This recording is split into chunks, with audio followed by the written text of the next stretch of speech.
I was driving back from the estate attorney's office, on cloud nine, ready to tell my son that my brother, who had no children of his own, had left me his entire farm and a bank account with a balance in the millions. But as I pulled up to the house, I heard the voices of my son Mason and my daughter-in-law Harper drifting out through the open window, and I froze. I was horrified, completely and utterly horrified, because what came out of that window weren't words of love or affection or anything resembling the family I thought we were. They were daggers. They were pure poison distilled into every single syllable. I stood there, paralyzed in my own front yard, the documents from the attorney trembling in my hands, while my entire world crumbled in a matter of seconds. Let me back up just a few minutes, because you need to understand the cruel irony of this moment. You need to understand that I had been floating, literally floating on a cloud of happiness that I hadn't felt in decades. I had just walked out of the estate attorney's office at 4:30 in the afternoon, and the sun was still shining with that golden October light that makes everything look like a movie. The lawyer, a serious man with thick glasses and a monotone voice, had spoken the words I never imagined I'd hear. "Miss Eleanor, your brother Arthur has left you everything in his will. The 500-acre farm, the main farmhouse, the arable land, and a bank account with a balance of $850,000. $850,000 at 68 years old.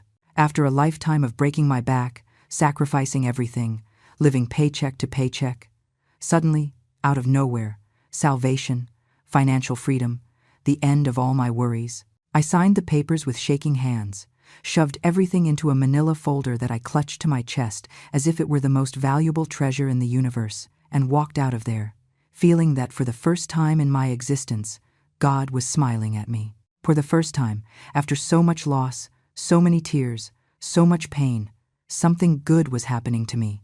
Something huge. Something that would change everything. I drove the 20 minutes to my house with a goofy smile plastered on my face. I couldn't stop imagining the scene. I would arrive, open the door, find Mason and Harper in the living room, and tell them with feigned calm, "I have something to tell you." I imagined their faces full of curiosity. Then the revelation, the screams of joy, the hugs, the tears of happiness.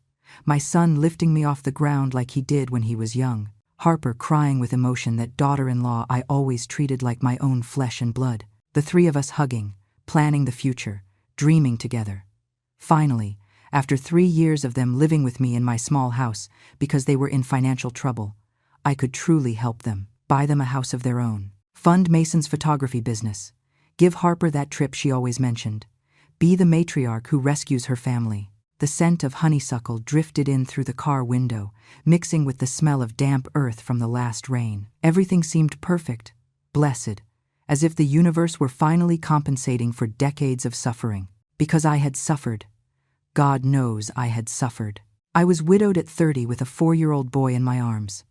My husband died in a stupid accident, crushed by a truck that ran a stop sign. Overnight I was left alone, with no income, no plan, with a child who looked at me with those huge eyes, not understanding why Daddy wasn't coming home. And do you know what I did? I didn't crumble. I didn't give myself the luxury of crumbling. I worked 3 jobs simultaneously for years. I cleaned houses at 5 in the morning, worked retail from 8 to 4, and did alterations and sewing at night until my eyes closed from exhaustion. I slept 4 hours, if I was lucky. My hands were destroyed, rough as sandpaper, scarred by needles and cleaning chemicals. But Mason never went hungry. He never lacked for anything. I gave him an education, college, opportunities. I sold my mother's jewelry, the only pieces I had, to pay for his degree. I never remarried, even though I had suitors, because all my energy, all my love, all my time, I gave to him, only to him. When he met Harper 10 years ago, I thought my sacrifice had finally been worth it. She was an educated girl, sweet, who seemed to genuinely love him. She treated me well, called me on the phone, included me in their plans. When they got married 7 years ago, I cried tears of happiness at that wedding, which I financed myself by draining 3 years of savings. I thought, finally my son has a partner. Finally, he won't be alone when I'm gone. I helped them with the down payment on their first apartment. I bought them furniture. I paid for their honeymoon, all with a smile, because for me there was no greater joy than seeing them happy. 3 years ago, when they knocked on my door with suitcases and defeated faces because they had lost their jobs and couldn't pay rent, I opened my home without thinking twice. "Stay as long as you need," I told them. My house was small, modest, with a leaky roof and pipes that made strange noises, but it was theirs. I never charged them a cent, never asked them to contribute to the bills. On the contrary, I kept helping them with the little I had from my miserable Social Security check. I cooked for them, washed their clothes, tried to make life more bearable for them. Because that was me, a mother who sacrifices until her last breath. And now, with this $1 million inheritance, I could finally do everything I always dreamed of for them. Fix the house, buy them a new car, fund Mason's dreams, give Harper the comfortable life she deserved. My happiness was completely intertwined with theirs. That's what I thought as I parked my old sedan in front of the house. That's what I believed when I got out with my purse and that manila folder pressed tight against my chest. But then, something changed. A strange silence wrapped around me when I stepped onto the front lawn, a sensation in my stomach, like a primal warning, something my body knew before my mind did. The front door was ajar, as always. The living room window open, and from that window facing the front, voices drifted out. The voices of my son and my daughter-in-law. They were speaking in a tone I had never heard from them. Conspiratorial, urgent, cruel. I stopped 10 feet from the door. I don't know why. Something told me not to go in yet. To listen first. And then the words reached my ears with brutal clarity, as if the universe wanted to ensure I didn't miss a single syllable. "I can't take it anymore, Mason. I can't keep pretending I care about that old woman." It was Harper's voice, my sweet daughter-in-law, but it sounded different, filled with disdain, filled with hate. Every day that passes is more unbearable. Her constant complaining, her smell of mothballs, the way she chews her food. It makes me want to vomit. My heart stopped. I literally felt it stop in my chest. And the voice of my son, my Mason, the boy I carried in my womb, whom I nursed, whom I raised alone with blood and tears, responded with a dry laugh I had never heard before. "I know, babe. Believe me, I know. But we have to hold on a little longer. It's our house, technically. She's not going to live forever." The words came out of his mouth so naturally, so coldly, that I felt the ground opening up beneath my feet. My legs began to tremble. The manila folder slipped a little through my sweaty fingers, but I couldn't move. I was rooted there, like a tree with roots piercing the concrete, forced to listen to my own destruction. "A little longer?" Harper's voice rose in pitch, full of frustration. "Mason, it's been 3 years. 3 years of my life wasted, living with that woman who thinks she's a saint because she put a roof over our heads, as if we were begging for charity. This house should be ours, completely ours. Without her invading every space, without having to fake affection every damn morning. I'm sick of her repetitive stories about how much she suffered, how much she sacrificed. We know. We get it. But that doesn't make us her slaves forever." Every word was a direct punch to the gut. I felt nauseous. I felt the air turning dense, unbreathable. The scent of honeysuckle that seemed beautiful moments ago was now choking me. Invader? In my own house? The house I bought with the sweat of 3 simultaneous jobs? The house where I welcomed them with open arms when they didn't have a pot to piss in? "You're right," said Mason, and his agreement was worse than any direct insult. "But think about the practical side. If we kick her out now, we'll look like the villains to the whole family, to the neighbors. You know how people are. Besides, she has the deed to the house in her name. We can't do anything legally. But if we wait, if we are patient, when she goes, everything will be ours automatically. I'm an only child. There's no one else. And what if she takes years to die?" Harper's questions sounded like they were discussing how long a package would take to arrive. Not my life, not my existence. "Your mother is like a cockroach, old, but resilient. She could live until she's 90. I'm not going to waste another 20 years of my life waiting. 20 years. They talked about my death as if it were a pending transaction, as if I were an obstacle between them and their happiness. The manila folder was shaking violently in my hands now. Inside were documents certifying $850,000, an entire estate, a brilliant future, and I had come running to share it with them, with these two people who, at this very moment, were planning how to get rid of me. "There are options," Mason said in a low voice, almost a whisper, but the afternoon silence carried his words directly to my ears as if he were screaming them. "Nursing homes aren't that expensive. I've been researching. There's one on the outskirts, halfway decent, for like $2,000 a month. We could tell her it's for her own good, that she can't take care of herself anymore, that we're worried she'll fall and break something being here alone all day." "But she's not alone all day. We're here." Harper's voice sounded confused. "That's why we'd have to get jobs first, right? To have the perfect excuse. Mom, we can't take care of you anymore because we work all day. It's for your safety." The way he imitated a worried, loving voice made me feel a disgust so deep I had to cover my mouth with my hand to not vomit right there in the yard. "You're a genius," Harper laughed, and her laugh sounded genuinely amused, as if my son had just told the best joke in the world. $2,000 a month is nothing compared to getting our privacy back. We could remodel her room, turn it into an office for you, or a walk-in closet for me. God knows I need it. And finally, we could have the house how we want it, without her horrible ceramic knickknacks everywhere, without her crocheted doilies on every piece of furniture. The doilies I crocheted by hand for years, on those endless nights after doing alterations for others, because I wanted my house to look nice despite being poor. The ceramic figurines I bought one by one at flea markets, on my days off, because it was the only thing I could afford to decorate with. All that I had built with so much love, reduced to garbage in their eyes. And what about her Social Security? The true interest. It had always been about the money. If we put her in a home, could we keep part of her check? I mean, we'd be paying for the place. Technically, we'd be taking care of her. Her check is a pittance, like $1,200 a month. It would barely cover half the nursing home. Mason sounded disappointed, as if he were doing mental math and the numbers didn't add up. "But once she's there, we could sell some of her furniture, her things. That antique dresser in her room must be worth something, and she has some jewelry stored away, I think." I didn't have jewelry. I sold it all decades ago to pay for his damn college tuition. But they didn't even know that. I never told them the details of my sacrifices because I didn't want them to feel indebted to me. How stupid I was. How incredibly stupid. "The problem is convincing her," Harper said, and I could picture her biting her lower lip like she did when she was thinking.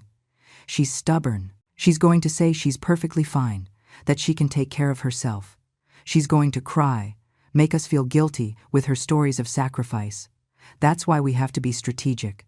Mason's voice took on a calculating tone that froze my blood. "We start, little by little. We point out her memory lapses, her little confusions. Mom, you already told me that story 3 times today. Are you okay? Mom, you left the stove on again. It's dangerous." Even if it's not true, we make her doubt herself. And when she's insecure enough, we present the nursing home as the only logical option. Gaslighting.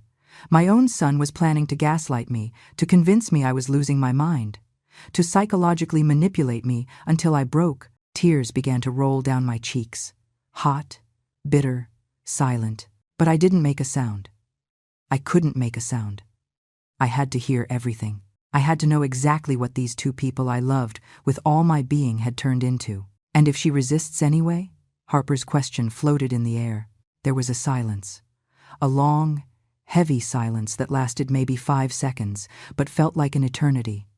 And then Mason spoke, and his words were the final stab. "Then we wait. Nature takes its course.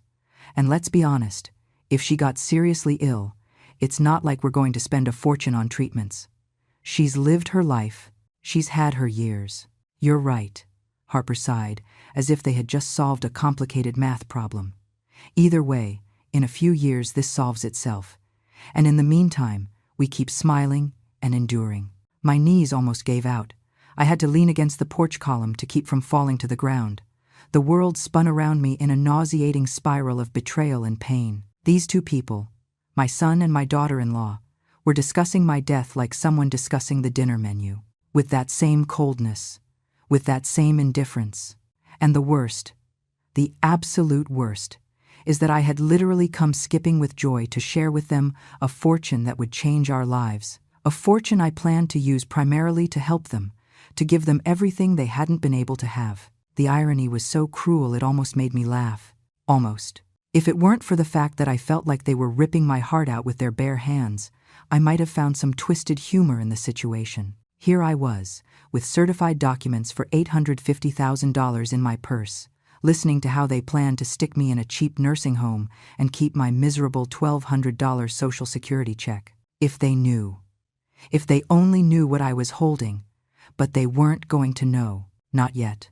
Because something inside me, something primal and fierce that I didn't know I possessed, had just awakened. Well, enough talking about your mother, Harper said with a lighter tone, as if they had just finished discussing the weather. What do you want for dinner? Because I am not cooking. Let her do it when she gets here. That's what she's good for, right? At least let her earn her keep. They laughed. Both of them laughed.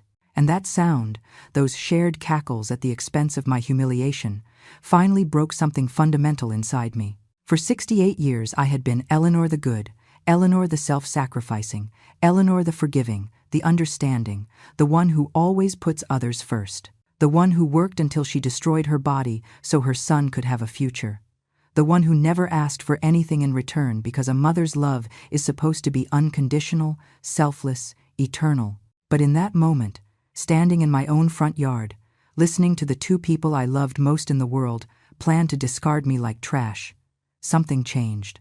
A chemical, molecular, spiritual transformation.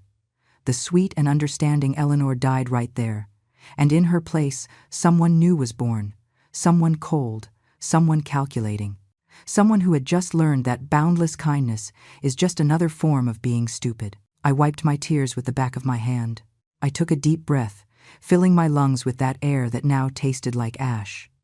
I adjusted the manila folder under my arm. I checked my reflection in the car window. Red eyes, yes. But nothing a little cold water couldn't hide.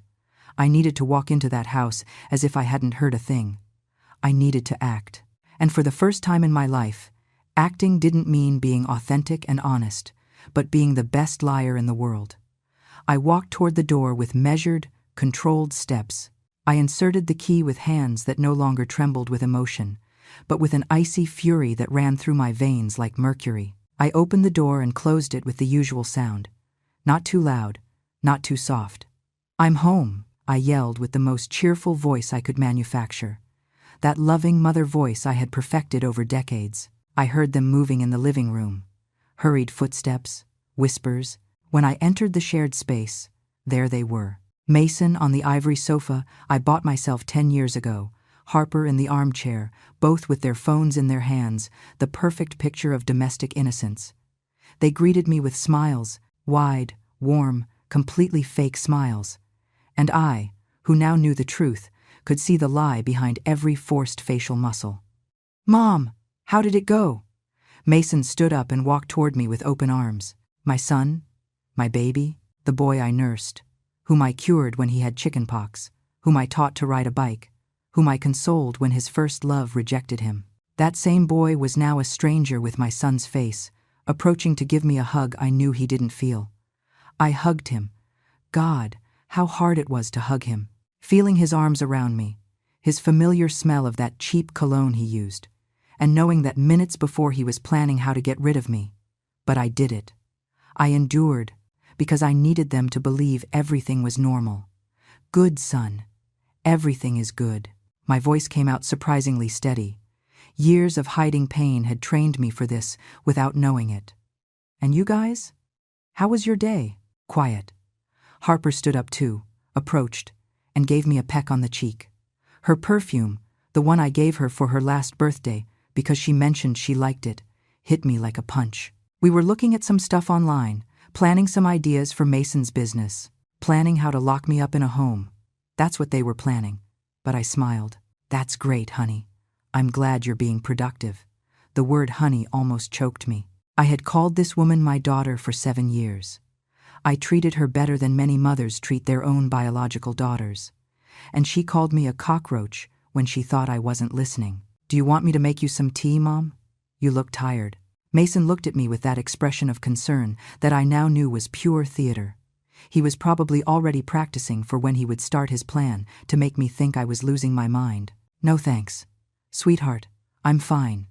I sat in my favorite chair, that wooden rocker I rescued from a flea market, and restored myself. I set my purse to the side, careful that the manila folder wasn't visible. They didn't ask what was inside. They didn't ask why I had gone to the lawyer. They didn't even remember that today was my appointment. Of course not. I was just the old piece of furniture in the living room, present but invisible. Mom. Harper started with that sweet voice I now recognized as completely fabricated. I was thinking that tomorrow we could go to the mall together. Spend some quality time. It's been a long time since we went out. Just you and me. Quality time. With the woman who half an hour ago said my mothball smell made her want to vomit. I would love that, Harper. That would be very nice. The words came out of my mouth as if someone else were saying them. As if I were an actress following a script. I watched them for the next hour. I really watched them, as if seeing them for the first time. Mason was 39, but he had never fully matured. He still had that teenage attitude, expecting things to fall from the sky. His photography business, which he talked about constantly, was more of a fantasy than a reality. He had taken maybe 20 jobs in 3 years. But I always encouraged him, always told him it was just a matter of time, of effort. Now I realized I had spoiled him. I gave him so much, forgave him so much, that he never learned the real value of things, nor respect for the person who gave them to him. And Harper, 36, pretty in a conventional way, with that long brown hair she cared for religiously, and those nails always perfect despite not working. How did I not see the shallowness before? How did I not notice that every conversation we had ended up revolving around material things, what she didn't have, what she wanted? When she lost her job 3 years ago, I consoled her. Don't worry, honey, something better will come along. But nothing ever came, because she never looked for anything. She got comfortable in my house, eating my food, enjoying my hospitality, and began to see me not as a blessing but as an obstacle. We ate dinner together that night. I cooked, as always. I made chicken parmesan with spaghetti, one of Mason's favorite dishes. I set the table. I served. I watched them eat what I prepared with my hands while they chatted about a show they were binging, about a friend who posted vacation photos, about absolute trivialities. They didn't ask about my day. They didn't ask what I had done. I was the service staff, not part of the family. After dinner, I washed the dishes while they settled back into the living room. I heard their laughter, the sound of the TV, that domestic normality that now seemed obscene to me. My hands moved automatically, scrubbing every plate, every glass, while my brain processed everything I had heard. $850,000 were waiting in a bank account with my name on it. An entire farm I could sell or manage, and they didn't have the slightest clue. I dried my hands with the kitchen towel and stared out the window toward the backyard. Night had fallen completely, and only the dark silhouettes of the trees swaying in the breeze were visible. I remembered all the times I worked in that garden, planting flowers, pulling weeds, trying to create a beautiful space despite our economic situation. I remembered the mornings I watered the plants before leaving to clean other people's houses, thinking that at least my family would have a cozy home to return to. How naive, how stupidly naive. My mind began to work in a new way, calculating, cold. If they could plan, so could I. If they could fake love while conspiring behind my back, I could fake ignorance while assembling my own strategy. But first I needed to confirm something. I needed to make sure that what I heard wasn't an isolated conversation, a moment of frustration that didn't reflect their true feelings. Although deep down I knew the truth. No one speaks with that level of detail, with that specific coldness, if it's just a momentary venting. That night I went to sleep early, as always. I'm tired, kids. I'll leave you watching your show. I said goodbye with kisses on the forehead for both, and they barely looked up from the screen. I went up the stairs to my room, that small room on the second floor that had been mine since we bought this house 20 years ago. I sat on the edge of my bed and took the manila folder out of my purse. There were all the documents, the deed to the farm in my name, the bank papers certifying the account balance. The testamentary letter from my brother Arthur, written in his own hand 2 months before dying, explaining why he left me everything. Because you were the only one who was always there when I needed you, even though you never asked for anything. Because I admire you more than anyone in this world. Because you deserve something good after so much suffering. Tears began to fall on the paper, smudging the ink. My brother, that quiet and solitary man, knew me better than my own son knew me. I put the documents in the back of my closet, under a pile of old sweaters they never checked because they didn't care enough to snoop through my things. I lay in the dark with my eyes open, staring at the ceiling, and for the first time in decades, I allowed resentment to flow freely through my veins. I didn't repress it. I didn't rationalize it. I didn't look for excuses to justify their behavior. I just felt it, pure and burning. I remembered the day Mason was born, 39 years ago. It was a difficult birth, 23 hours of labor. When they finally put him in my arms, crying and wrinkled, I swore I would do everything for him. Everything. And I kept that promise to the point of losing myself in the process. I never went back to school, even though I had dreamed of being a teacher. I never pursued my own dreams because all my energy went into funding his. I never gave myself permission to be selfish, not even for a moment. And for what? To raise a man who planned to lock me in a cheap nursing home and keep my $1,200 pension. A man who had calculated how much my antique dresser would be worth.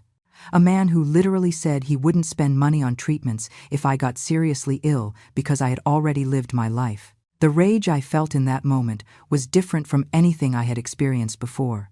It wasn't hot or explosive. It was cold, dense, heavy as lead. It settled in my chest and stayed there, slowly transforming into something more useful. Determination. If they could be cruel, I could be relentless. If they could plan my end, I could plan their awakening. Not their death, of course. I wasn't like them. But certainly their reality check, their moment of truth, their downfall. The next 3 days were an acting exercise that deserved an award. I got up every morning and played my role of loving mother with surgical precision. I made breakfasts. I cleaned the house. I washed their clothes. I smiled when they talked to me. I nodded when they told me their insignificant plans. And all the while, behind my eyes, there was a machine calculating, measuring, planning. I observed them like a scientist observes specimens in a lab. I noticed how Harper spoke to me with that exaggerated sweetness people use when trying to manipulate someone they considered dumb. I noticed how Mason asked about my health with a new insistence, probably already starting his strategy to make me doubt myself. "Did you sleep well, Mom? I heard you get up 3 times to go to the bathroom last night. Are you sure you're okay?" I never got up 3 times. He was lying, planting seeds of confusion. On the 4th day, I made a decision. I couldn't go on like this indefinitely, living in this farce, pretending I didn't know what I knew.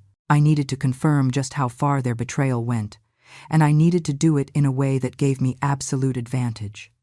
So I did something I had never done in my life. I acted with cunning. That afternoon, I announced I would go visit my friend Linda, who lived on the other side of town. "I'll probably be back late, don't wait up." This was unusual. I almost never went out at night. I saw how they looked at each other, how their eyes lit up with that barely disguised joy of having the house to themselves. I left with my purse and drove to the corner. I parked the car on the parallel street, where they couldn't see it from the house, and stealthily walked back. I entered through the back garden door, the one we never used and that I knew they wouldn't lock. I stayed in the kitchen, in the shadows, completely still, barely breathing. I didn't have to wait long. Within 15 minutes they started talking, this time without whispers, without precautions, with the confidence of someone who believes they are completely alone. "Thank God she left," Harper said with a dramatic sigh. I couldn't stand another minute of pretending. My face hurts from smiling so much. "I know, babe, but you're doing great." Mason's voice sounded proud. "In a few more weeks we start phase 2 of the plan. I've already investigated 3 facilities. The cheapest one is on the outskirts, like I told you. $2,000 a month. With her Social Security, it almost covers it. And when will we tell her?" Harper sounded anxious, like a child waiting to open Christmas presents. "Soon, But first, I need her to sign some papers. My blood ran cold. There's a lawyer a friend recommended. He says I can get her to sign a power of attorney claiming it's to make things easier for her, so I can handle paperwork for her because at her age, it's complicated. Once I have that power, I can sell the house without her realizing it until it's too late. Sell my house. The house I bought with years of work. The house whose deed was in my name. They planned to legally defraud me, strip me of the only thing I had, and leave me in a nursing home with the bare minimum. The level of their betrayal had no bottom. You're brilliant. Harper laughed. And she'll sign just like that. She trusts me blindly. She would never question anything I asked her. The arrogance in his voice made me clench my fists until my nails dug into my palms. She's spent her whole life being the self-sacrificing martyr. She's too good for her own good. Too stupid. Stupid. My son called me stupid. That word echoed in my head like a church bell. Stupid. All those sleepless nights working to pay for his college. Stupid. All those times I skipped meals so he could eat well. Stupid. All those years sacrificing every personal desire, every dream, every chance at happiness. Stupid. Kindness interpreted as weakness. Unconditional love interpreted as naivety. I wasn't stupid. I was a mother who loved too much, someone who never deserved it. And what if she refuses to sign? Harper asked. And I could hear the noise of her moving on the sofa, probably cuddling up against my son like she always did. She won't refuse. But if she does, there's plan B. The lawyer also explained that I can claim senile dementia, get a couple of witnesses to say she's losing her memory, that she can't make decisions for herself. With that, I can request legal guardianship. It's more complicated and takes longer, but it works. Every word coming out of his mouth was a revelation of how far he was willing to go. My son was willing to destroy my reputation, to make me look like a demented old woman in front of authorities and acquaintances, just to steal what was mine. And wouldn't it be easier if she just died? Harper's question came out so naturally, like someone asking if it wouldn't be easier to order takeout instead of cooking. She wasn't really suggesting it, I know, but the fact that she could pronounce those words with such lightness showed me the abyss of her indifference toward my life. There was a silence that lasted too long. And then Mason spoke, and although his words were different from what Harper insinuated, the tone was just as chilling. Don't say that even as a joke. But honestly, sometimes I think it would be a relief for everyone. She's already old. She's completed her cycle. And we are in the prime of our lives, stuck taking care of someone who only drags us down. Drags us down. Me, who gave them a roof for free. Me, who cooked for them. Me, who paid the utility bills without asking them for a cent of contribution. I was dragging them down. The distortion of reality was so grotesque, it almost made me laugh. Almost. You're right. Sorry. Harper sighed. It's just that I'm so tired of all this. I want our life back. I want to be able to walk naked through the house if I feel like it without worrying that the old lady will show up. I want to decorate how I want, invite friends over, without having to warn them that there's a bitter old woman living here. I want privacy, freedom, space. Soon, babe. I promise you, soon. I heard the sound of a kiss. They were kissing while talking about discarding me, and that mental image was so repulsive I had to swallow the bile that rose in my throat. When are you going to ask her to sign the power of attorney? Harper asked after a moment. This week. I already have the documents. The lawyer prepared them with complicated technical language, so she doesn't really understand what she's signing. I'm going to tell her it's to help her with banking, so I can better assist her with her finances. She has no idea about laws. She'll sign without reading. The confidence in his voice was overwhelming. He really thought he knew me. He really thought he could manipulate me so easily. What he didn't know, what neither of them knew, was that I had been married to a lawyer before he died. My late husband, Mason's father, taught me a lot about laws and contracts during our years together. He taught me to read the fine print, to never sign anything without understanding it completely, to protect myself legally. Ironic that the father's lessons were going to protect me from the son. You're so smart, Harper cooed, and the tone of admiration in her voice toward someone planning to defraud his own mother made me nauseous.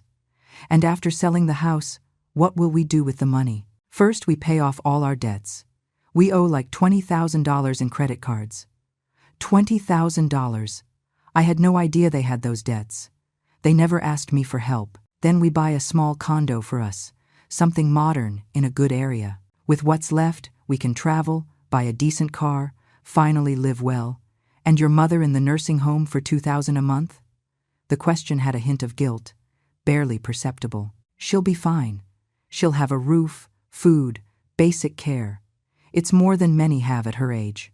The way he justified the abandonment, as if he were doing me a favor, as if locking me in the cheapest option while they lived off my house money was an act of generosity, made me understand something fundamental. My son wasn't just selfish or immature, he was cruel. There was an inherent cruelty in his character that I never wanted to see because motherly love blinded me. I guess you're right, Harper said, though she didn't sound completely convinced. I just hope she doesn't make a scene when we tell her. She won't. I know her. She'll cry. Yes. She'll say we're abandoning her, that after everything she did for me, she'll do her little victim act. But in the end, she'll accept it because she has no other choice. She has no money of her own. She has nowhere to go. She has no real friends who can help her. She is completely alone in the world except for us. The way he analyzed my loneliness, my vulnerability, as if they were tools to be used against me, showed me a level of sociopathy I didn't know existed in him. But he was wrong. He was wrong about everything. I had $850,000. I had a farm. I had options he couldn't even imagine. And above all, I now had something I had never had before. Absolute clarity about who my son really was. I moved away from the kitchen as silently as I had arrived. I went out the back door and walked to my car. I sat in the driver's seat and just stayed there, in the dark, processing everything. I didn't cry. I had no tears left for them. In their place, I felt something more powerful. Resolution. I drove aimlessly for an hour, organizing my thoughts. I needed a perfect plan. I couldn't just confront them yet. I needed timing. I needed to maximize the impact. I needed to make sure they fully understood the magnitude of what they had lost. And above all, I needed to protect myself legally, so they couldn't hurt me even after everything exploded. The next morning I called the attorney. I need to update my will urgently. The lawyer, the same man with thick glasses who had given me the news of the inheritance, received me that same afternoon. I explained the situation without going into emotional details. Just facts. He listened with a neutral expression and then nodded. I understand perfectly, Miss Eleanor. Unfortunately, I see cases like this more often than I'd like. He drafted a new will, specifying that my son Mason was completely disinherited. Everything, absolutely everything, would go to a charity foundation helping single mothers in vulnerable situations. Women like I had been decades ago. I signed every page with cold satisfaction. I also need you to prepare a legal document revoking any authority anyone else might try to obtain over my assets or medical decisions, I told him. The lawyer prepared the corresponding papers. Everything was certified, sealed, legal, and irrevocable. Is there anything else I can do for you? The lawyer asked when we finished. Yes, I need you to recommend a good real estate agent. I'm going to sell my current house. His expression remained professional, but I saw a glint of approval in his eyes. He gave me 3 names of reliable agents. That night, I arrived home later than usual. Mason and Harper were eating dinner they had ordered for delivery, because of course, neither of them cooked. They looked at me with surprise when I entered. Mom, where were you? You had us worried. The lie came out of Mason's mouth so fluidly. Worried. Surely they were worried I had died and ruined their plans to rob me while I was still breathing. I had some matters to resolve, son. Adult things. I said it with a sweet smile, but I emphasized the word adult as a reminder that I was the owner of this house and my own life. Even though they seemed to have forgotten, the following days were a masterpiece of strategic patience. Every morning I got up with a renewed purpose. While they slept in late, I was in contact with real estate agents, lawyers, accountants. I organized every detail of my new life as if I were assembling a complex puzzle where every piece had to fit perfectly. I visited the farm I inherited from Arthur, that beautiful land 2 hours from the city, with a main farmhouse that needed repairs but had incredible potential. I hired a manager to start working the land. I opened new bank accounts. I met with a financial advisor who almost fell off his chair when I told him the amount I needed to invest. Miss Eleanor, with this amount, and at your age, you can live very comfortably for the rest of your life without worries, the advisor told me. A young man in a gray suit who treated me with a respect I hadn't received in my own home for years. We can create a diversified portfolio that generates passive monthly income of at least $4,000, maybe $5,000 if we're conservative. $4,000 a month, while my son planned to rob me to keep my $1,200. The irony made me smile at the most unexpected moments. Sometimes I caught myself smiling while washing dishes or folding laundry, and Mason would ask me what was so funny. "Nothing, son. I'm just happy," I would answer. And it was true. I was happy.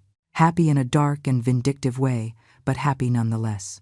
The real estate agent I hired to sell my house was an efficient woman named Sarah, about 50, with that unstoppable energy of someone who loves her job. She came to evaluate the property on a Tuesday afternoon, when Mason and Harper had supposedly gone out to look for work, although I knew they were probably in a coffee shop, spending the little money they had while waiting to steal mine.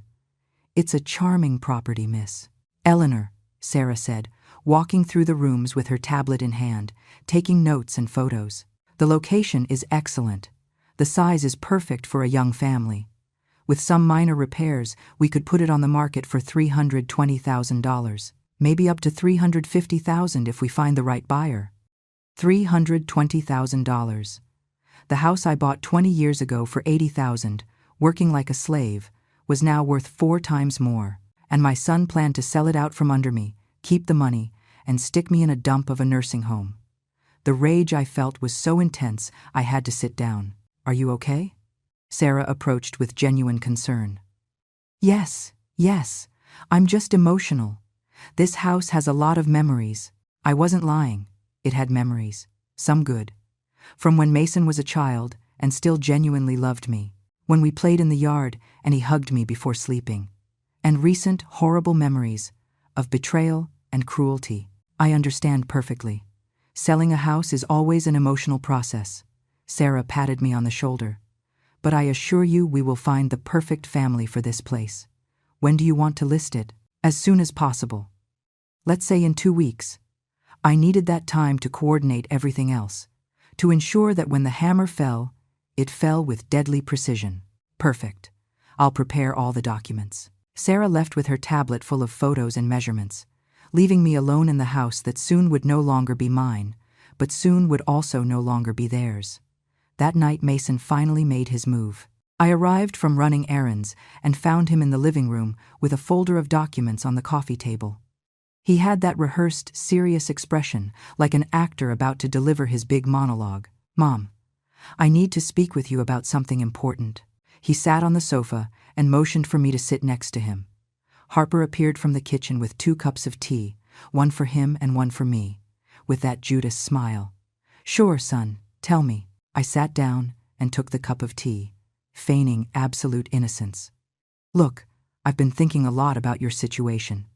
He began with that voice of feigned concern I now recognized perfectly. "You're getting older, and managing your finances must be getting complicated.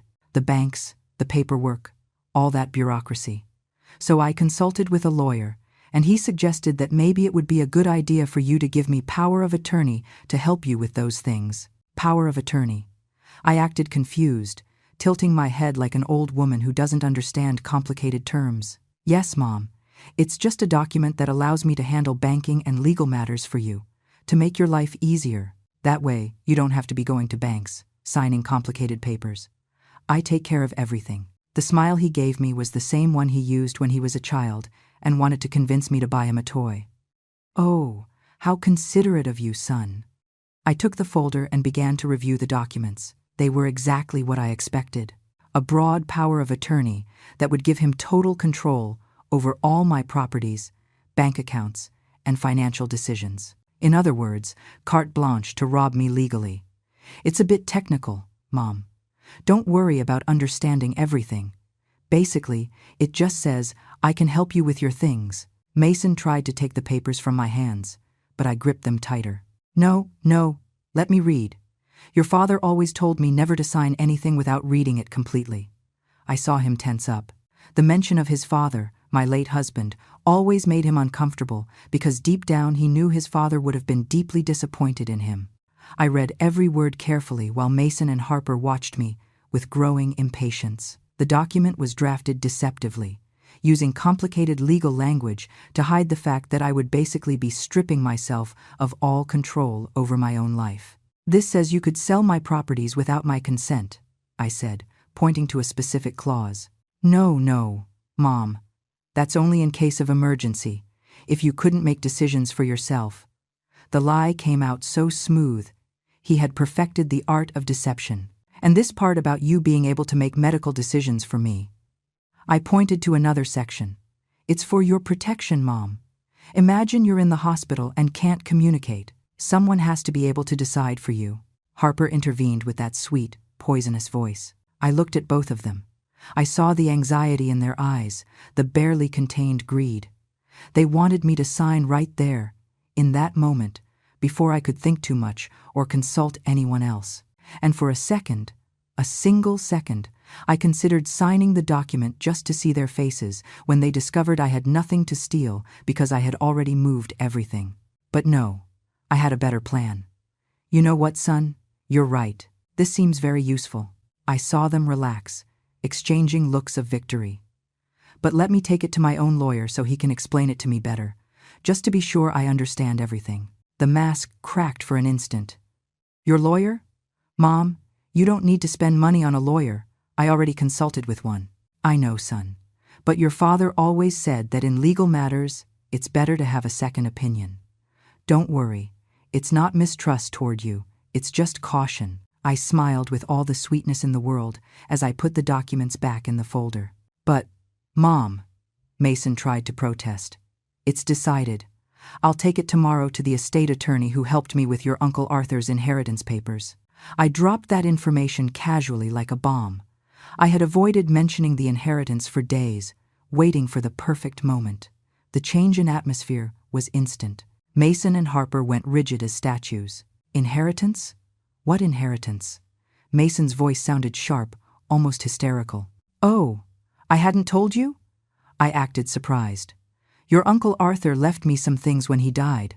I've been resolving the paperwork with the attorney these past weeks. That's why I've been out so much lately. What things did he leave you? Harper leaned forward, and the greed in her eyes was so obvious it almost made me laugh. Oh, well, the old farm he had in the country.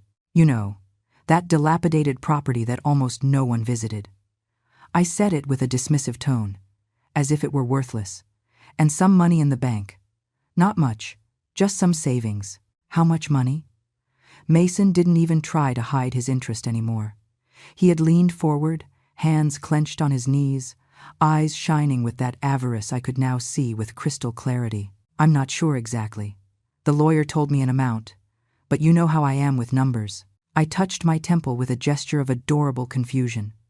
I think he said something about 80,000, or maybe it was 18,000. Honestly, I don't remember well. I'd have to check the papers. The lie rolled off my tongue with an ease that surprised me. Decades of absolute honesty. And now I was lying as if I had been practicing my whole life. I saw them processing the information. $80,000 wasn't a fortune, but it wasn't a little bit of money either. Enough to pique their interest, but not enough for them to suspect I was hiding something bigger. Harper and Mason exchanged one of those couple looks that communicate without words, and I could read exactly what they were thinking. We need that money. Mom, that's wonderful. Mason stood up and hugged me, and the physical contact gave me chills. I'm so happy for you. Uncle Arthur was a good man. Yes, he was. Much better than his nephew, I thought. But I just smiled, and well, with that money you could do a lot of things. Harper joined the conversation with that honeyed voice she used when she wanted something. You could fix up the house, take that trip you've always wanted, or, she paused calculatedly, or you could help Mason and me with the down payment on our condo. You know, we've been looking for a place of our own. There it was. They didn't take 5 minutes to ask for money. They didn't even wait a day to pretend they were happy for me. Immediately, they thought of how they could benefit. Oh, I don't know, honey. I still have to see exactly how much it is and what I'm going to do with it.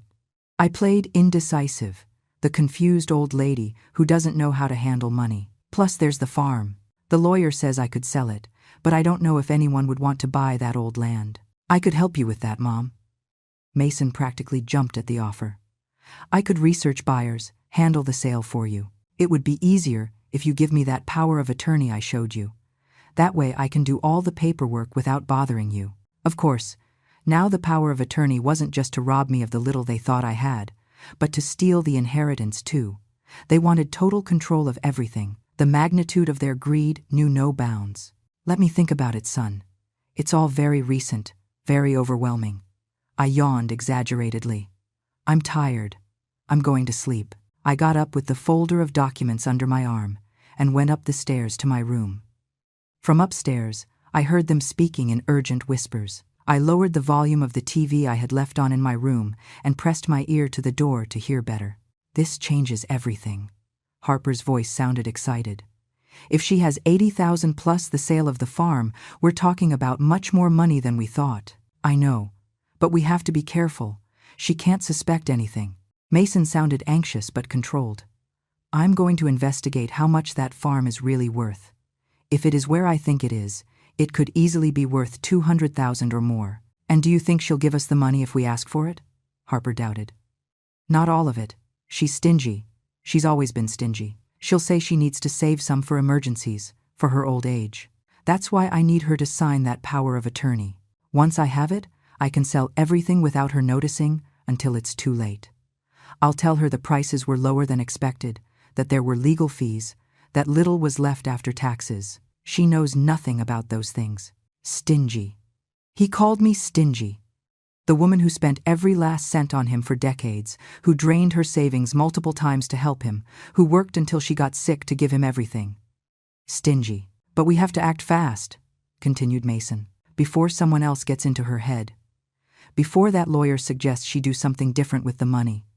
Tomorrow I'm going to pressure her to sign. I'm going to tell her the lawyer needs the document urgently, that if we don't do it soon, there will be legal problems with the inheritance. Perfect.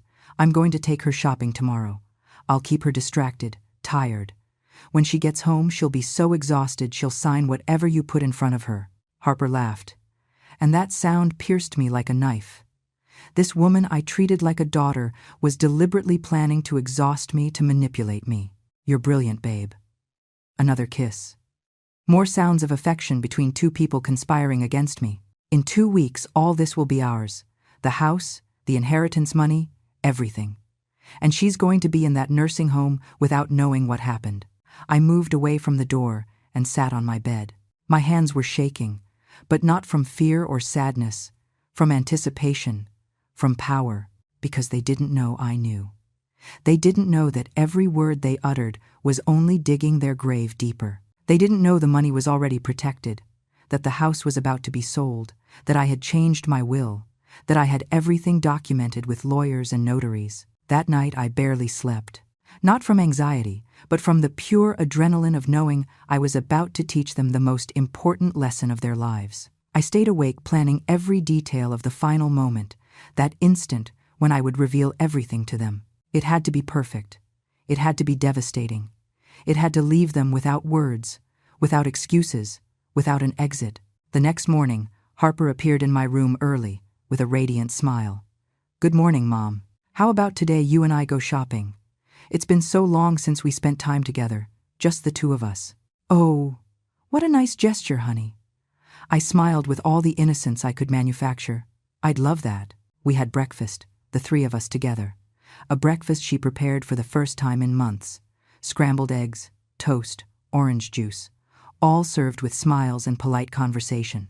Mason asked me how I had slept, if I felt well, if I needed anything. The acting was so transparent now that I knew their true intentions, that it was hard not to laugh in their faces. Harper took me to the mall in her car.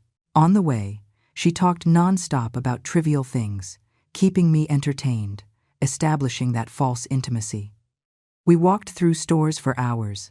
She made me try on clothes she knew I would never buy, showed me expensive shoes, took me from one place to another until my feet genuinely started to hurt. Tired, Mom? she asked with that feigned concern when she saw me sitting on a bench in the mall. A little, yes. I don't have the energy I used to. I let my voice sound weak, fragile, letting her believe her plan was working. Poor thing. Let's go home so you can rest. She took my arm with that condescending delicacy used with the elderly, and we walked slowly toward the parking lot. In the car, while driving back, Harper began her real work. You know, I've been thinking about what you said yesterday regarding your brother's inheritance. Yes. I played distracted, looking out the window. It's a big responsibility to handle that much money at your age. Doesn't it scare you a little? I mean, with so many scammers out there, so many bad people who take advantage of seniors. Her voice dripped with false concern. I hadn't thought about that. I let a touch of anxiety color my voice. Do you think someone might try to rob me? It's possible, Mom. That's why I think it would be a good idea for you to let Mason help you. He's young, he understands these modern things, he knows how to protect money, and above all, he's your son. You can trust him completely. The words came out of her mouth with such conviction that for a moment I wondered if she really believed what she was saying, if she had rationalized her betrayal so much that she genuinely thought they were doing the right thing. I suppose you're right. I sighed as if I were considering it seriously. It's just that I'm a little scared to sign papers I don't fully understand. That's why you have to trust your family, Mom. We would never hurt you. We love you. She held my hand while driving, and the contact of her skin against mine gave me nausea. Those same hands that held me with fake affection had been planning my exile to a cheap nursing home. I looked out the car window while she kept talking, trying to convince me with sweet words and well-rehearsed lies. The streets passed quickly. The same streets I had traversed thousands of times over decades, coming and going from exhausting jobs, always thinking of giving my son a better future. And now that son saw me as an obstacle, as something disposable. When we got home, Mason was waiting in the living room with the same documents from the day before, but this time he had brought a mobile notary, a small man with a briefcase who introduced himself as Mr. Thompson. Mom, I'm glad you guys are here. Look, Mr. Thompson came so we can make the power of attorney official right today. That way you don't have to worry about anything anymore. Mason sounded excited, urgent. Mr. Thompson was a man of about 50, thin, with wire-rimmed glasses and a brown suit that had seen better days. He had that neutral expression of someone who has notarized thousands of documents without really caring about the content of any. He opened his briefcase and took out an official stamp, ink, and several additional sheets. Good afternoon, ma'am. He extended his hand with professional courtesy. Your son hired me to come certify some documents. It's a quick process. It won't take more than 10 minutes. How kind of you to come all the way here.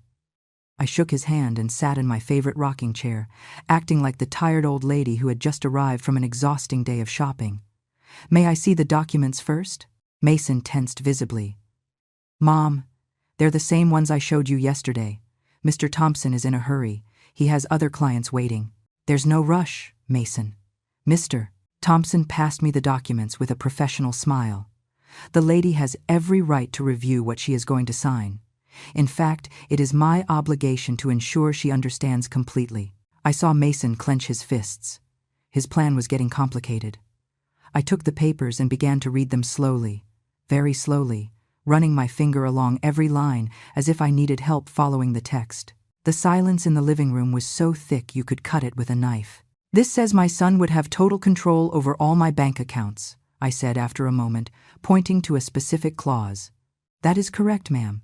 It is a general power of attorney. Mr. Thompson nodded. And could he sell my house without consulting me? Technically, yes, if the document is signed as currently drafted. The notary kept his neutral tone, but I saw a glint of something in his eyes, maybe discomfort, maybe suspicion. I see. I kept reading. And medical decisions? He could decide to commit me somewhere if he wanted. Mom, please. Mason intervened with a tense voice. You're misinterpreting everything. This is just to help you, to make your life easier. I just want to understand, son. I looked at him with those innocent mother eyes he knew so well. It's just that your father always taught me to be careful with these topics. Harper shifted uncomfortably on the sofa. Mr. Thompson watched us all with growing professional interest. The tension in the room was palpable. I continued reading every word, every clause, every bit of fine print. I took my time. I asked questions. I asked for clarifications. I saw Mason getting more and more desperate, Harper biting her lower lip until almost making it bleed, the notary starting to realize something didn't add up in this situation. Finally, after almost 30 minutes of meticulous review, I closed the folder and handed it back to Mason. "I'm not going to sign this today." The silence that followed was absolute. Mason froze with the folder in his hands, his face going through a spectrum of emotions: confusion, frustration, contained rage. "What? Why not?" His voice came out sharper than he intended. "Because I want my own lawyer to review it first. I told you yesterday, son, it's not mistrust, it's prudence." I kept my tone soft, reasonable, completely calm. "But Mom, Mr. Thompson is already here. I already paid for his time." Mason was losing his composure. "And I will pay him too, for the trouble of coming without a result." I took out my wallet and extracted several bills. "What is your fee, Mr. Thompson?" The notary looked at the bills, then at Mason, then at me. Something in his expression changed. "It's $100, ma'am. But the young man already paid in advance. Then take this as additional compensation for making you come out here for nothing." I handed him $150. The man took them, packed his things in the briefcase, and said goodbye with a professional courtesy that didn't include promises to return. When the door closed behind Mr. Thompson, the atmosphere in the living room changed radically. Mason dropped the folder on the coffee table harder than necessary. Harper crossed her arms. Both looked at me with a hostility they didn't even try to hide completely anymore. "I don't understand why you're being so difficult with this." Mason paced from one side to the other like a caged animal. "I am literally just trying to help you, and I appreciate it, son, but I need time to think it over properly." I got up from my chair with an exaggerated groan. "Now, if you'll excuse me, I'm exhausted. I'm going to lie down for a while." I went up to my room, leaving them downstairs with their frustration. I lay on the bed, but not to rest, but to think. The moment had arrived. I could no longer prolong this farce. Every day I spent in this house, pretending normality with these two people who planned to destroy me, sickened my soul a little more. From my room, I could hear their voices rising in argument. They weren't trying to lower the volume. They probably thought I was so tired I had fallen asleep immediately. "I told you we had to pressure her more." Harper's voice pierced the walls. "Now she's suspecting something." I saw how she looked at us. "She's not suspecting anything. She's just stubborn, like she's always been." Mason sounded frustrated, defeated. "But eventually she'll sign. She has no other choice." "And what if she never signs? What if that damn notary told her something that put her on alert?" Harper was panicking. "Then we go to Plan B. We declare her mentally incompetent. I already explained it to you." But Mason's voice didn't sound as sure as before. I sat up in bed and took out my phone. I called Sarah, the real estate agent. "We already have offers for the house." "Miss Eleanor, I was just about to call you. We have 3 excellent offers. The highest is for $335,000. A young couple who is willing to close the deal in 2 weeks and accepts the property as is." Her voice sounded excited.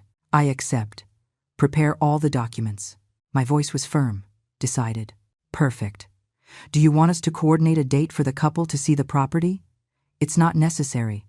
They already saw it in the photos and the video you sent them, correct?" "Yes, but usually buyers want to see in person before. Tell them I have to sell fast for personal reasons.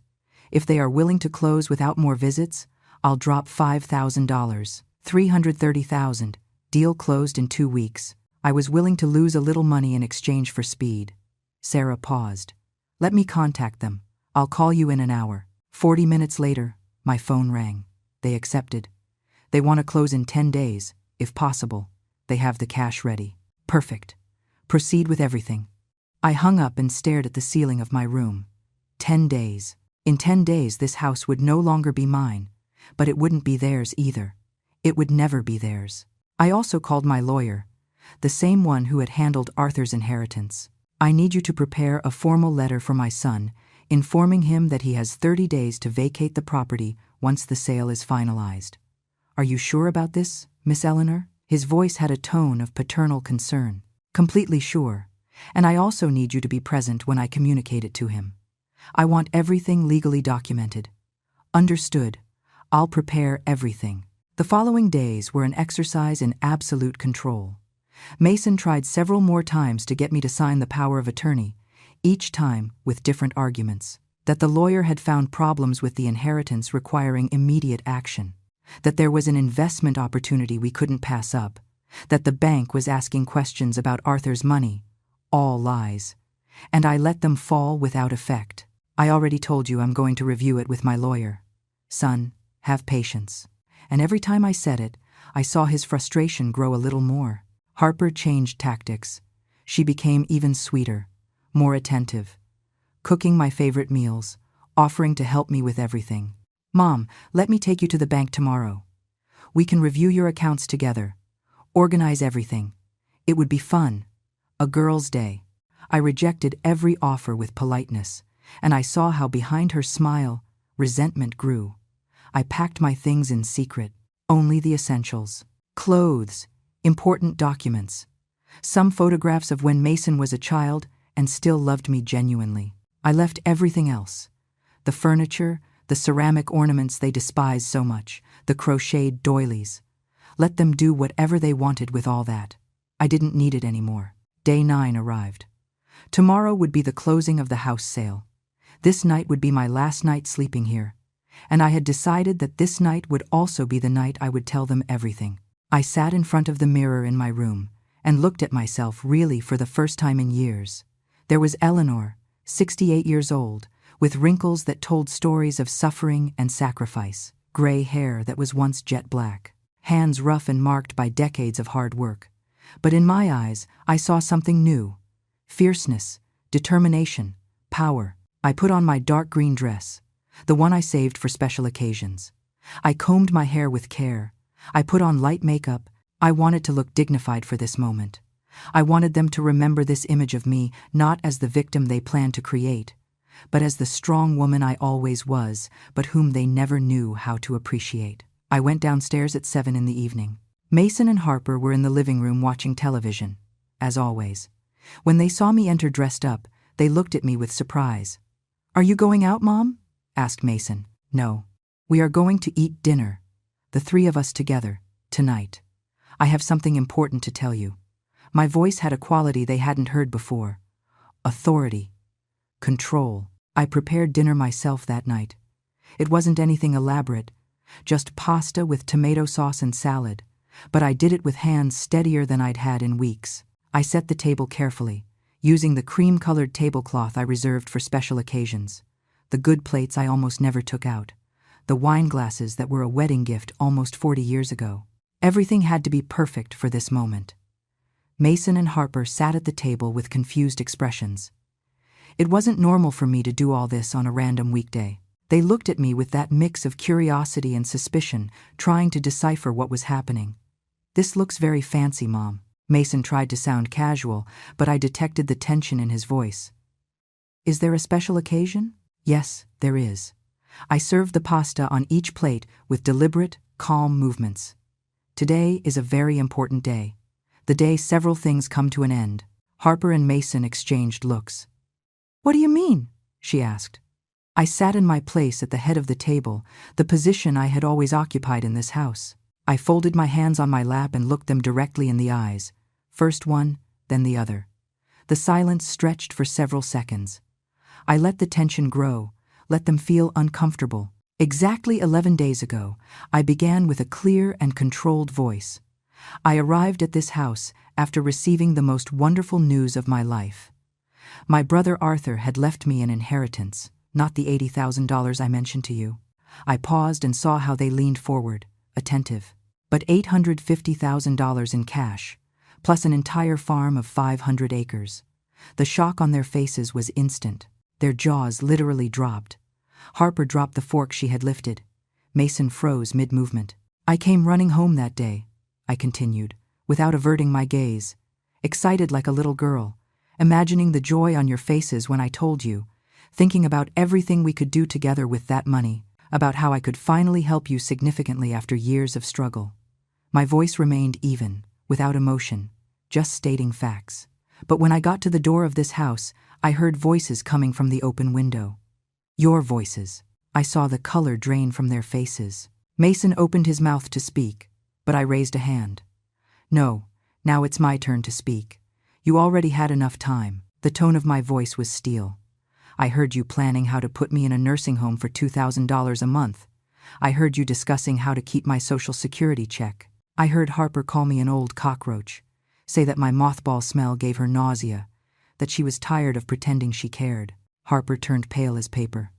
Eleanor, I heard my son. My voice broke slightly here, but I composed myself. The son I carried in my womb, whom I nursed, for whom I sacrificed everything, say that it would be easier if I got sick soon, that I had already lived my life, that he wouldn't spend money on treatments for me because it wasn't worth it. Mom, that's not. Mason tried to interrupt, his face now red with shame and panic. Silence! My voice resonated in the dining room with an authority I had never used before. I heard every word of your plan to rob me of this house using a fraudulent power of attorney. I heard how you planned to sell it without me realizing and keep the money. I heard you call me stupid, stingy, a dead weight. Every word came out of my mouth like a bullet. And I decided in that moment that the naive Eleanor, the self-sacrificing mother who forgives everything, had died.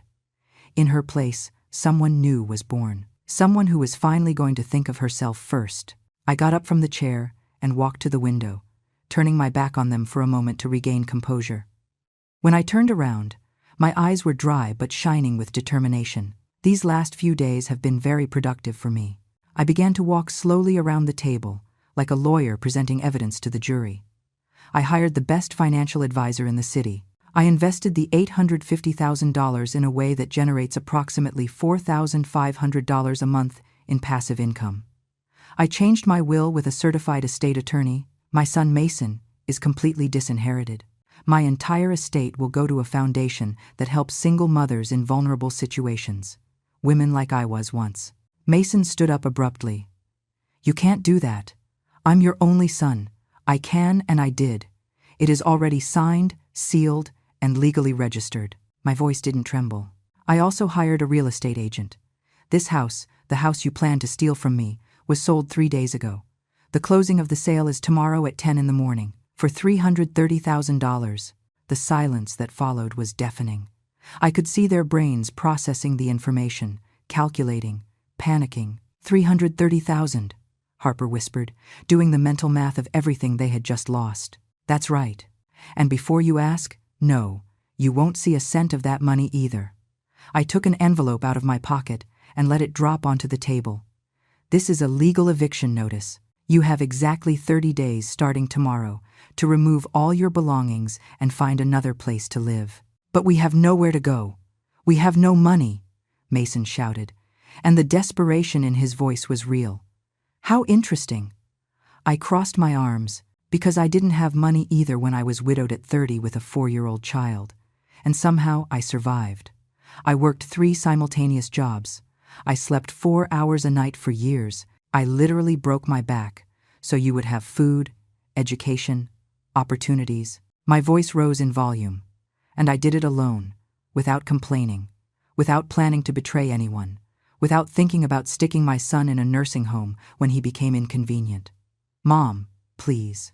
Mason approached with hands outstretched, and for the first time in days I saw real tears in his eyes. I know I made a terrible mistake. I know what we said was unforgivable, but we didn't plan to do it really. We were just venting, frustrated.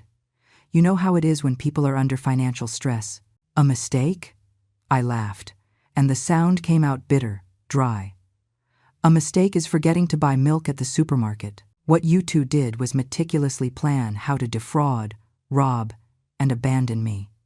You brought a notary to this house to make me sign fraudulent documents. Harper took me shopping with the specific purpose of exhausting me so I would be too tired to think clearly. That is not a mistake, son. That is premeditated malice. Harper stood up too, with tears running down her cheeks. Please, Eleanor. I know I was horrible. I know I don't deserve your forgiveness, but don't do this to us. We are family, family. I repeated the word as if it were poison in my mouth. Family doesn't plan to lock their loved ones in cheap nursing homes to keep a $1,200 check. Family doesn't call the person who gave them a roof when they had nothing a cockroach. Family doesn't calculate how long you will take to die so they can keep your things. I approached Mason until I was inches from his face. I looked him directly in the eyes, those eyes that once looked with genuine love when he was a child. I gave you everything. Absolutely everything. My youth, my health, my dreams, my opportunities, my money, my time, my love. And you took it as if it were your right, as if I owed you all that simply for having been born. My voice broke slightly, but I continued. You never learned the value of sacrifice because you never had to sacrifice anything. I gave you everything so easily that you thought that was how the world worked, that people simply give you things without even expecting respect in return. I'm sorry. Mason was crying openly now. I'm so sorry, Mom. You're right about everything. I was a horrible son, a horrible human being, but give me a chance to fix it, please. There is nothing to fix. My voice was final, definitive. It's already done. Tomorrow I sign the sale papers. The day after tomorrow, I move to my brother's farm. I already hired workers to restore it. I already spoke with the neighbors in the nearby town. I am going to live the rest of my life in peace, surrounded by nature, with enough money to never worry again. I am going to have the life I deserved to have decades ago. I turned around and began to climb the stairs to my room. Their voices followed me, pleading, crying, but I didn't care anymore. I reached my room and locked the door. The next morning, I woke up at 6. I went down with my suitcase already packed. They were still asleep, exhausted from the night of crying and drama. I left the house keys on the dining table, along with the eviction notice and a final note that simply said, "Learn to value people before you lose them." I walked out of that house for the last time, feeling the weight of decades of sacrifice finally lifting from my shoulders. The morning sun greeted me with a warmth I hadn't felt in years. I took a deep breath, filling my lungs with fresh, clean air. I drove toward my new life with a smile on my lips, a smile of freedom, of justice, of rebirth. At 68 years old, for the first time in my existence, I was going to live for myself, and it felt glorious.